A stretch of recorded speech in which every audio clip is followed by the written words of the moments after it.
वो कह रहे हैं हम तैयारी करते हैं और आप लोग सिस्टम को दोष देते रहते हैं, चुनाव मैदान में नहीं उतरते हैं। और आपने कहा है कि हम अपनी रणनीति नहीं बदलेंगे, उसी रणनीति के तहत आएंगे। तो रणनीति तो आप कई बार बदल चुके। आप जातियों की बात नहीं करते हो, जाति जनगणना की बात करते हो, तो वो क्या है?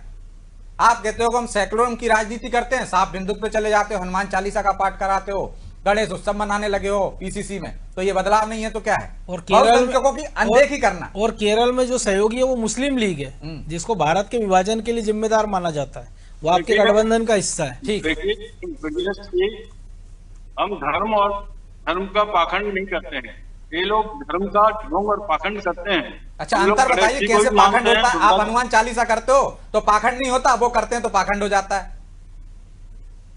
नहीं, ये तो प्रचार प्रसार करते हैं, ये तो बिल्कुल, ये तो जय श्री राम के नारे लगाते हैं, हम मन में जय श्री राम कहते हैं, हम आस्था आस्था। अरे पीसीसी में पोस्टर लगे थे आपके, प्रदर्शन में विश्वास करते हैं। इन्होंने तो राजनीतिक नारा बना दिया जय श्री राम। अंबिका जी आप तो पुराने कांग्रेसी हैं। कमलनाथ जी ने एक चिट्ठी लिखी थी सारे जिलाध्यक्षों को कि किस तरह से हनुमान जयंती मनाना है, हनुमान चालीसा का पाठ होना है। आपके पीसीसी में हुआ था। और आपके पूर्व प्रधानमंत्री मनमोहन सिंह कहते हैं कि अल्पसंख्यकों का अधिकार पहले है सरकारी संसाधनों पर। यह तुष्टिकरण नहीं है तो क्या है? या बहुसंख्यकों का जो अनदेखी की उसका दुष्परिणाम भुगत रहे हैं आप लोग। ये तो हमारे सनातन धर्म की भी बिल्कुल अवधारणा है। ये बड़ी पवित्र भावना है कि जो छोटा भाई होता है उसको तो ज्यादा दिया जाता है। नहीं, कह दिया जाता है। संतान सब है, एक बाप की दो संतान है, एक को छोटा है तो आप ज्यादा प्यार दोगे। अगर उन्होंने इस भावना के तहत कह दिया तो इसका मतलब इसका आप अदरवाइज इसमें क्यों ले रहे हैं? लोग ले रहे हैं, जनता ले रही है, हम क्या ले रहे हैं? देखिए ब्रजेश जी, हमारा निवेदन ये है कि हम इसका असर मध्य प्रदेश की राजनीति पर जरा भी पड़ने वाला नहीं है, क्योंकि मध्य प्रदेश में जिस प्रकार की समस्याएं मुंह आए खड़ी हैं, जिस प्रकार से यहाँ की सरकार असफल हर मोर्चे पर है, उसका जो जनाक्रोश दिखाई दे रहा है, वो हमको 2028 में हमें इसका लाभ मिलेगा, जनता का आशीर्वाद मिलेगा। इससे हमारे ना तो हम विचलित होने वाले हैं चुनाव से, नहीं रणनीति नहीं बदलेंगे। अभी आपके नेता कहते हैं वंदे मातरम का, आपकी पार्टी कुछ लोग विरोध करते हैं, तो बदलना पड़ेगा ना भाई आपको। आप सिर्फ महंगाई पे ही रहो। वंदे मातरम को तो हम शुरू से, अच्छा राष्ट्रीय गीत किसने घोषित किया? वंदे मातरम कांग्रेस ने किया है ब्रजेश जी। कितने भारतीय जनता पार्टी के लोगों ने किया क्या? हम लोगों ने किया है। हमने तो राष्ट्रीय गान के बराबर वही तो तुष्टिकरण है ना, पूरा का पूरा लागू नहीं कर रहे आप। एक वर्ग को साधने के चक्कर में आप सावानो मामले में पलट देते हैं कोर्ट का फैसला, तो ये तुष्टिकरण नहीं है तो क्या है? ये लोग ध्रुवीकरण जिस प्रकार से कर रहे हैं उससे देश का मनोबल टूट रहा है। सत्ता में अंबिका जी, मैंने पहले भी कहा था जातीय जनगणना का विरोध करती थी कांग्रेस, अब कह रही है, तो ये क्या है? जातीय जनगणना के पीछे भी हमारा बोनाफाइड इंटेंशन है विकेश जी। आजादी के बाद से आज तक जितनी विभिन्न जातियां हैं उसमें से कौन सी जाति को अब तक अवसर नहीं मिला, इससे एक्सरे हो जाएगा। जवाब ले लीजिए मोहित जी। वो कह रहे हैं मध्य प्रदेश पे कोई असर नहीं होगा, हम जमीनी मुद्दों पे जो लोगों के मुद्दे हैं उन पर जाएंगे मैदान में और आपको परास्त करेंगे। वैसी परिस्थितियां भी नहीं है बंगाल जैसी। किसके सहारे जाएंगे आप? मध्य प्रदेश में कांग्रेस का एक नेता बता दीजिए जो अपनी सीट के अलावा एक आध सीट जिताने में सक्षम हो, इंक्लूडिंग इनके प्रदेश अध्यक्ष महोदय इस चुनाव में हार गए।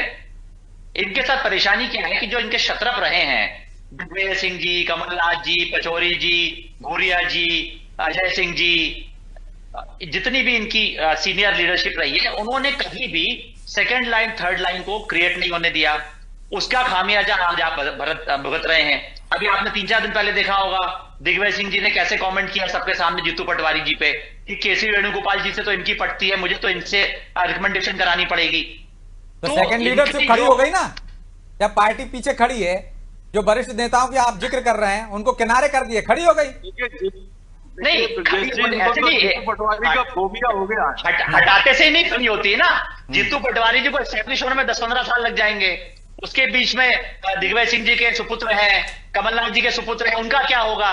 तो अभी चूंकि कोई सामने फेस नहीं दिख रहा, चुनाव नहीं है, इसलिए जीतू पटवारी को उन्होंने बतौर फेस सामने रखा हुआ है। बट जब उनको लगेगा कि जीतू पटवारी जी सीनियर हो रहे हैं, स्ट्रांग हो रहे हैं, तो उनको हटा दिया जाएगा, क्योंकि बाकी नेता पुत्रों को क्या होगा।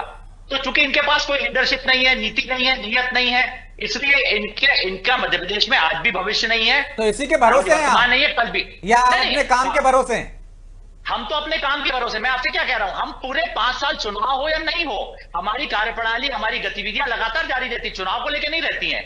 सरकारी योजनाएं शासन की होती, मगर उसमें पार्टी का भी जिम्मेदारी होती है। जब काम आपका इतना मोहित जी बेहतर है, तो आप वंदे मातरम का जिक्र क्यों करते हो, धार्मिक ध्रुवीकरण क्यों करते हो? मध्य प्रदेश में आपके नेता इस तरह की भाषा क्यों बोलते हैं? हम धार्मिक ध्रुवीकरण नहीं करते, सबका साथ, सबका विकास, सबका विश्वास, सबका प्रयास से ही काम करते हैं। तभी देखिए, असंभव माने जाने वाले पश्चिम बंगाल में हमने इतनी बड़ी जीत दर्ज की, जहां पर कोई राजनीतिक पंडित नहीं मान रहे थे कि इस बार हम ममता दीदी का किला ढहा देंगे। तो ये हमारी कार्यप्रणाली, कार्य योजना, तैयारी का नतीजा है। हाँ, इसमें बहुत बड़ा सहयोग हमें ममता जी ने भी किया है। जिस तरह से उन्होंने तुष्टीकरण की राजनीति करी, जिस तरह से उन्होंने आतंक भय का माहौल बना के रखा था, लोग पीड़ित प्रताड़ित थे, लोग वहां से अपना व्यापार, व्यवसाय, परिवार छोड़ के दूसरे प्रदेशों में शिफ्ट हो रहे थे। ठीक है, जब जैसे कहा जाता है अति का अंत होता है, तो ये अति का अंत ही उतनी हुआ है। डिटेल में नहीं जाते। ठीक है, अंबिका जी जवाब दीजिए। वो कह रहे हैं आपके पास नेता नहीं है जो अपनी सीट छोड़कर कोई दूसरी सीट जिता सके, और जो प्रदेश अध्यक्ष है वो तो अपनी सीट भी नहीं जिता पाए। तो देखिए, इनके पास भी कहाँ नेता थे। अभी जो हेमंता विश्व शर्मा है, हमारे कांग्रेस से निकले हुए नेता हैं कि नहीं है? इनके पास तो आयातित नेता है, हमारे पास तो नेताओं की भरमार है। हमारे यहाँ तो दिग्विजय सिंह जी हैं, कमलनाथ जी हैं, जीतू पटवारी। वो तो उनकी चली नहीं रही, दिग्विजय सिंह खुद ही कह रहे हैं, मोहित जी भी कह रहे थे। देखिए, ये सब लोग बहुत प्रभावशाली लोग हैं। हमारे यहाँ बहुत सारे लोग हैं, जीतू पटवारी जी हैं, दिग्विजय सिंह हैं, हमारे यहाँ अरुण सिंह हैं। अरे हैं तो बहुत सारे, जिताने वाले कितने हैं चेहरे? ये सब जिताऊ हुए और टिकाऊ हैं। जो टिकाऊ नहीं थे वो इनकी तरफ चले गए, चाहे प्रलोभन में चले गए हो, चाहे प्रेशर में चले गए हो, चाहे जो परिस्थिति। अभी आप कह रहे हैं कि इनके पास नेता नहीं है, आपके यहाँ से जा जाके नेता राज कर रहे हैं, वहां पे सीएम बन रहे हैं। ये लोग तो बहुत बड़े व्यापारी हैं, इनका तो सत्ता के लिए किसी भी स्तर पर गिर सकते हैं। और जो गए हैं हमारे यहाँ से, वो इतने परेशान हो रहे हैं। या तुष्टीकरण के पर भारी पड़ गया राष्ट्रवाद, ऐसा तो नहीं है? देखिए, हम तो सर्वधर्म समभाव में विश्वास रखते हैं, हम तुष्टीकरण कभी करते ही नहीं है। ध्रुवीकरण जरूर इनका दिख रहा है, बगरा वगैरह फिर रहा है इनका। ध्रुवीकरण के सहारे सत्ता में आ रहे हैं, ये बहुत खतरनाक संकेत है लोकतंत्र के लिए। ठीक है मनोज जी।